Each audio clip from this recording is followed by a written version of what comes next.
గురుగారు నమస్కారం. నమస్కారం. గురుగారు, అయ్యప్ప స్వామి మాలధారణ చేసేవారు మండల దీక్షే ఖచ్చితంగా చేయాల్సి ఉంటుందా? అర్ధమండల దీక్ష అని కూడా ఈ మధ్య కాలంలో కొంతమంది చేస్తూ వస్తున్నారు. ఆ రకంగా చేయొచ్చు అంటారా?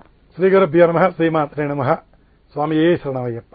ఇది ఎంత చక్కటి ప్రశ్న అడిగారంటే తల్లి, మీరు సగటు మానవుడికి ఉద్భవించే ఈ ప్రశ్నని మీరు ఈ మాధ్యమం ద్వారా కొన్ని కోట్ల మందికి చేరవైపోతున్నా చాలా ఆనందంగా ఉంది. ప్రప్రథమంగా ఎందుకంటే అమ్మ, మా స్వాములు, మా గురుస్వాములు, మా అయ్యప్పలు, సద్గురువులు ఒక మండల దీక్ష అంటే కనీసం 44 రోజుల నుంచి 54 రోజుల మధ్యలో చేయవలసి ఉంటుందమ్మా.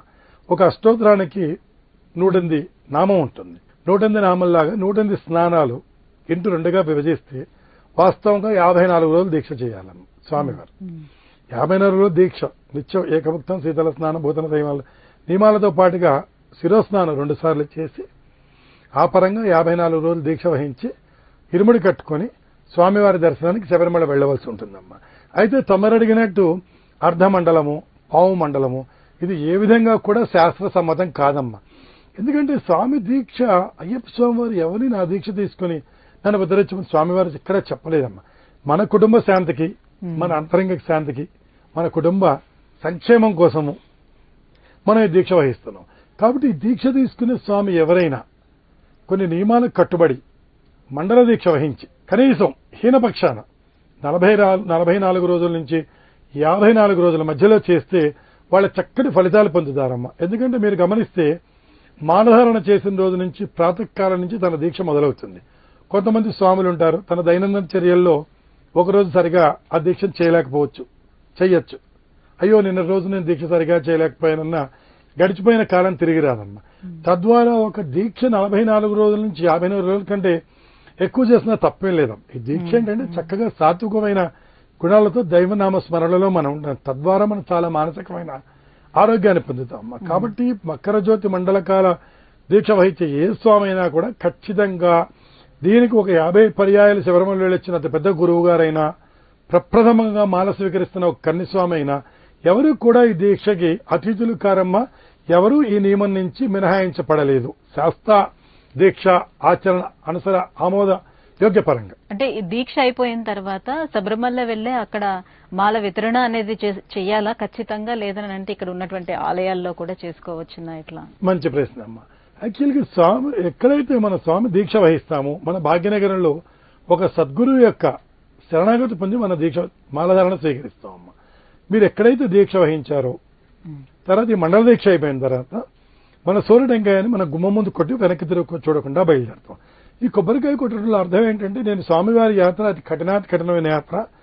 ప్రత్యక్షంగా అయ్యప్ప స్వామి భారం వేసి ఘోరమైన అడవిలో చేసే యాత్ర ఇది.